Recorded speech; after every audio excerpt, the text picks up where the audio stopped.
In this video, I'll show you how to fix the Facebook app if it is not opening on your phone.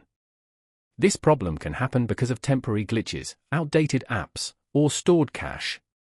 First, close the Facebook app completely from your recent apps. After closing it, wait a few seconds and then open the app again to see if it works. If the app still doesn't open, go to your phone settings and find the app section. Look for Facebook in the list of apps and tap on it. Inside the app settings, tap Storage and then select Clear Cache. This removes temporary files that may be causing the problem.